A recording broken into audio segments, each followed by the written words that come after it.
circles of concern and influence were introduced in Stephen Covey's book, The 7 Habits of Highly Effective People. This powerful concept can help you to reduce stress and adopt a proactive approach to the challenges that you face, both at work and at home. Covey talks about these challenges as concerns, which are categorized according to those that you can influence and those that you have no control over. The outer circle represents those things that are beyond your control. They may affect you, but you can't do anything about them. This is the circle of concern. The inner circle is the circle of influence. It represents those factors that involve other people or situations that you interact with, but you can only partially affect. Covey's model has since been adapted, and a third circle has been added to the center, representing those factors that are directly within your control and that only you can change. So, how do the circles reduce stress? Well, consider this example. I was driving up the motorway to Manchester recently and noticed a driver who appeared to be getting quite frustrated with how other people were driving. A number of cars were travelling in the middle lane, whilst the far left lane appeared to have only myself and one other vehicle using it. The driver could be seen waving their arm around and gesturing at the vehicles in the middle lane in a way that seemed to be suggesting that they move over. Their vehicle then swerved across all 3 lanes to demonstrate, before swerving all the way back out to the far right lane. Other than a bit of braking, the drivers in the other vehicles appeared not to notice. I imagine the driver of the car becoming quite angry and stressed at all the other idiots on the road. My focus went back to what I could control, my own driving. Covey talks about proactivity. The proactive person sees that they are in control and can choose how they behave or respond to certain situations, taking responsibility for and ownership of the choices that they make. On the other hand, reactive people blame external forces for their own actions. It's the situation that made them behave in a certain way. It's other people who made them late for a meeting. A reactive person focuses on concerns that they cannot control or have little influence over. They will often find it difficult to bring a positive influence to those challenges that they may actually be able to do something about. Instead, they fall into a thinking trap of assuming that it will be too difficult. What's the point?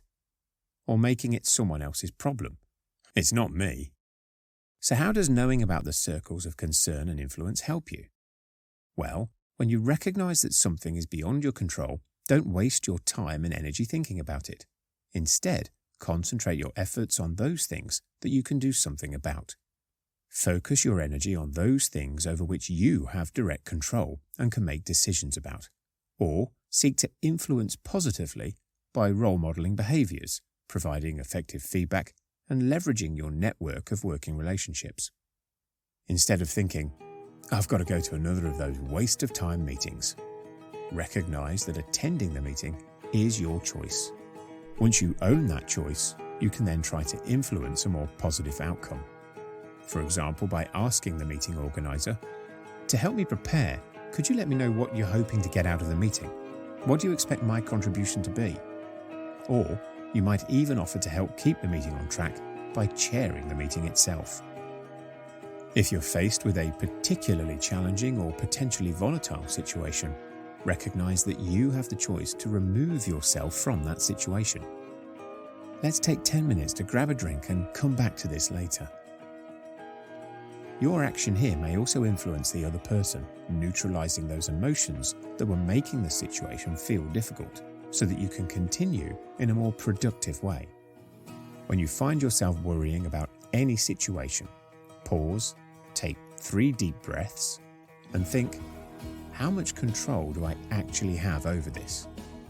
Then ask yourself, what can I do that will make this situation better? If the answer to those questions are none and nothing, then stop worrying about it. It isn't helping you. In this way, you will expand your circle of influence and minimize your circle of concern. It will have an impact when you handle the situation correctly. So, if you're driving along the motorway, getting angry about other vehicles using the overtaking lane incorrectly, recognize that they're in your circle of concern. You cannot control how other people drive.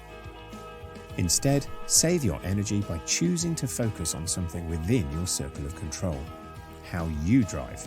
That will minimize your own stress levels and is probably more likely to have a positive influence on the other drivers around you. And if it doesn't, well, don't worry about it.